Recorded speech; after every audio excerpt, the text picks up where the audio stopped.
berkat syafaat Nabi kita Sayyiduna Muhammad dan Rasulullah hingga kita bisa berkumpul bersama-sama di ruangan atau di tempat yang sederhana ini. Kita bisa bertatap wajah dan berjabat tangan. Ini semua nikmat Allah yang luar biasa, berkat daripada Nabi kita Sayyiduna Muhammad. Jadi sudah disampaikan guru detail masalah kecintaan. Jadi ini majelis kada lepas pada masalah membina hati agar biar cinta. Kenapa jadi tiap majelis disampaikan ini? Bukan biar takut, takutnya kalau biar hilang cinta. Kalau yang dicintai ini kada bapak, kada dicintai kada rugi, dicintai kada untung. Kenapa? Kalau disangka Habib hendak mencari orang yang mencintai agar nyaman ditakjimi dicintai, itu serakah. Kenapa? Karena zuriatnya Rasulullah itu sudah diberikan iktisos oleh Allah, diberikan martabat, diberikan keutamaan dan kelebihan oleh Allah Subhanahu wa Ta'ala. Jadi untuk apa muhabbah ini? Tidak ada lain penampakan iman dan tawadhunya seseorang yang mengaku masuk ya Habib masuk beriman kepada Allah dan Rasulnya, tidak ada lain. Ya Habib masuk deh. Habib masuk sini.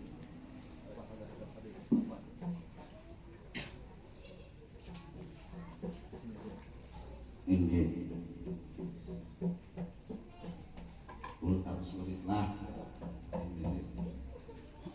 Jadi tanda orang yang mau mentawadukan dirinya itu, orang yang mentawadukannya itu ialah orang yang mau merendahkan dirinya dan mau bertawaduk kepada zuriatnya Rasulullah. Hanya itu maksud tawaduk. Kalau tampar orang ada melawan tawaduk juga, itu baru tawaduk lagi. Lalu ini orang yang bertawaduk itu yang dimaksud agama itu yang nyata bahwa ini mengaku dirinya kada mampu, kada pintar, kada alim, walaupun pendidikannya lulusannya apa adalah mau, tapi nya kada sombong. Kenapa? Di hadapan zuriatnya Rasulullah, walaupun Habibnya itu apa ya, yang paling umur bebal dalam bahasanya itu ya, tapi ini tetap menganggap itu adalah dagingnya Rasulullah, lebih mulia dan lebih alim, lebih tahu ini daripada dirinya. Nah ini orang tua tuh yang dimaksud guru tadi ya, kenapa? Karena ilmu itu tidak ada lain yang dimaksud. Ilmu itu bukan bacaan, bukan tulisan, bukan suara bagus atau bacaannya fasih.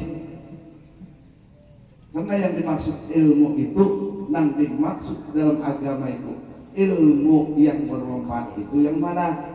Guru tak punya dari kisah masalah Nabi Khidir dengan Nabi Musa. Nah, jadi kita kupas ke sini dulu.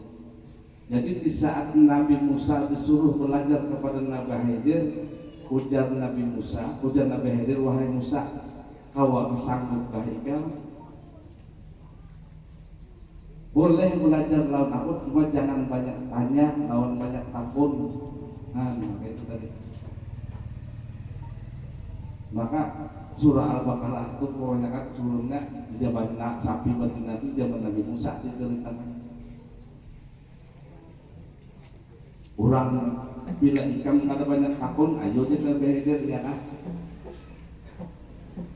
Jadi tersampainya di laut, di pinggir laut berjalan. pinggir pantai ada kekanakan bocah laki-laki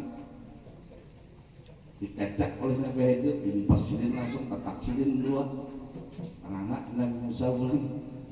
Bayangkan, oh berarti ya jadi Nabi Musa, jadi Nabi Khidir anu sama benar ke Musa. Nah umpat ada ketakun dua Musa ini, kenapa dia bunuh? Kasiannya apa salah dosa anak-anak tuh? Mantap di zaman kita ini hamdo perlindungan anak dan apa? Jadi Nabi Khidir menjadi Nabi Musa itu luar biasa. Nabi itu berjalan. Pokoknya Nabi Musa Nabi Khidir kan bertanya aja, kan tahu Musa. Anak-anak itu kubunuh, kenapa? Ini karena ada baik Tuhannya. Kenapa? Belum memecahkan mereka. Batu berjalan lagi. Jadi sampai di satu pelabuhan melihat satu kapal penuh dengan kitab pelajaran mengirim ke seberang laut atau seberang pulau lain. Dibalik oleh Nabi Khidir, dibuang hambur kitab di laut. Jangan merusak apa ya? Berusak aja biar. Apa maksudnya ini? Jadi ujian Nabi Khidir kan usaha pantai kan mau tahu dia kan. Nah, jadi sampai yang ketiga, dulu tadi memecahkan yang ketiga ini dia masalah ada hazanah harta karun yang di dalam patakan rumah anak yatim tadi. Jadi maknanya itu ada tiga. Iyalah. Jadi itu jawaban daripada hadis tadi. Maka nanti sepeninggal anak Adam itu cuma 3 perkara yang ditanyakan kepadanya. 1, anak yang soleh. Yang kedua, ilmu yang bermanfaat. Yang ketiga, amal jariah. Nah ini jawabannya. Kenapa? Nabi Musa lulus ketakut. Jadi kenapa anak itu dibunuh? Karena tidak akan menjadi anak yang, karena ia akan nanti Tuhannya jadi anak yang durhaka. Jadi di bebek ini harus dibunuh tidak Khidir. Ini isyarat untuk kita. Apa kita harus membunuh anak kita juga? Kan? Jadi mulai harus bunuh anak kita nafsunya. Jadikan ini anak yang soleh. Nah ini maksudnya. Jadi nafsu dunianya dibunuh sudah, sekali ini menjadi anak yang soleh. Dan pelajarilah kepadanya sebagai ilmu yang bermanfaat untuk dirinya. Kenapa? Agar menjadi anak, menjadi amal jariah bagi dirinya. Itu juga kita. Jadi kita orang Tuhan ini berharap anak kita ini jadi soleh atau solehah. Sedangkan kita juga tidak pernah menjadi anak yang soleh. Nah ya kita dapat anak yang soleh. Mun anak ngaran saleh banyak aja ya lah. Nah ini, ya ya betul. Nah, jadi inilah pentingnya. Kenapa itu tadi digambarkan? Kenapa? Banyak sekali Nabi Musa ini memberikan isyarat kepada umatnya Sayyiduna Muhammad Rasulullah sebagai pelajaran yang baik. Banyak Nabi Musa ini. Dikala Isra Merah, Nabi Musa juga nambahan, ya kah? Untuk umatnya Rasulullah ya. Bahkan Musa itu berucap meminta munajat kepada Allah Subhanahu wa taala, ya Allah ya Rabb, tolong hari ini cabut akan kerasulan Nabi itu, cabut ke Musa, jadikan aku umatnya Sayyiduna Muhammad Rasulullah. Bayangkan kurang apa lagi sudah? Rasul, Musa itu Rasul bukan Nabi. Karena setiap Nabi yang mempunyai umat itu namanya Rasul, ya udah, betul.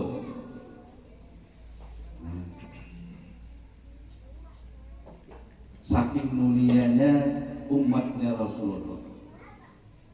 Jadi kita ini hidup di zaman yang Sayyiduna Muhammadur Rasulullah. Alangkah bangganya kita, bahagianya kita sebagai umat daripada Rasul yang paling mulia di antara Rasul, ya kan? Martabat umatnya aja kan sanggup, apalagi umat yang terdahulu mulai umat Nabi Adam sampai umatnya Nabi Isa itu ada sanggup. Nah, cuma kadang-kala kita sebagai umatnya Rasulullah, maka ditanamkanlah rasa cinta kita kepada Rasulullah agar kita menjadi umat yang betul-betul mencintai akan Rasulnya dan mengikuti daripada mutabaah kita kepada Rasulnya. Jadi ini majelis menampakkan atas perintah Rasul. Jadi mencintai Habib itu adalah permintaan Rasul yang diberikan oleh Allah Subhanahu wa taala. Di mana? Qul as'alukum alaihi ajran illa mawaddatu fil qurba. Ya, Be. Apa kata Allah? Wahai kasihku, katakan oleh kamu. Qul, disuruh Bapak Ner, kasarnya kayak ini.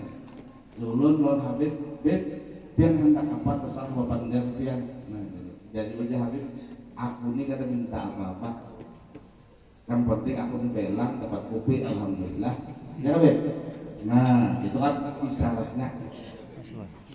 Nah, begitu juga Rasulullah. Ulun ya Rabbi kada minta apa-apa, hanya kecuali ingin bercinta kasih kepada keluargamu. Nah, jadi itu langsung ditulis di Quran, qala daripada qala Allah Ta'ala.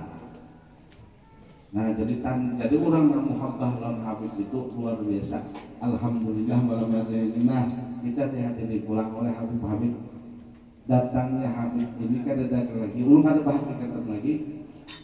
Pak Arti alhamdulillah majelis ulun datang Rasulullah repot kada ulun nih.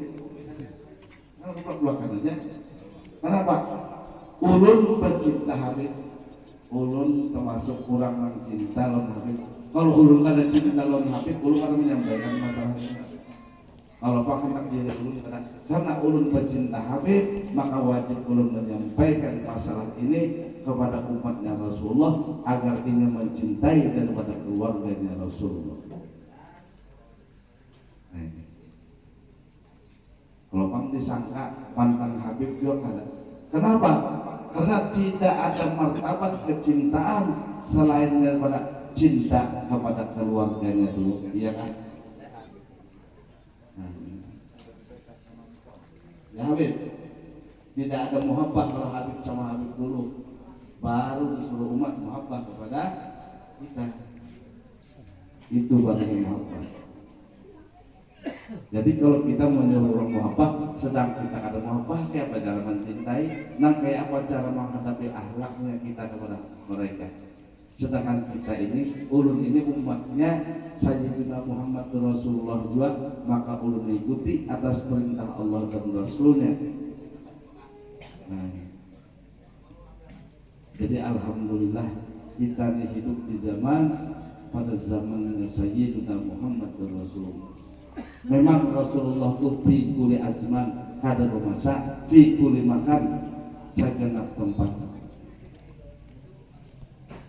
Jadi kita mudah-mudahan majelis ini sampai kepada Madinatul Rasul sana dan menyambung rodahnya Rasulullah hingga mendapat ridhonya Rasulullah. Dan mudah-mudahan memanjatkan daripada doa para Habib malam hari ini. Mudah-mudahan majelis ini, siapa yang duduk di majelis ulun ini, mudahan Allah dan Rasulnya memberikan barokah kepadanya dan diberikan keampunan atas segala dosa-dosanya dan diberikan daripada segala kebahagiaan dunia dan akhirat untuknya, dan mudah-mudahan dimudahkan urusan dunia dan akhiratnya, dan mudah-mudahan Allah ampuni segala kedua orang tuanya dan saudara-saudarinya dan seluruh keluarganya, dan mudah-mudahan dimatikan atau kembali nanti di hadapan Allah dalam husnul khatimah. Amin ya rabbal alamin. Mungkin ini saja perlu disampaikan. Salah hilaf ulun minta ridho, minta halas. Wabillahi taufiq wal hidayah. Wassalamualaikum warahmatullahi wabarakatuh. Waalaikumsalam warahmatullahi wabarakatuh. Doa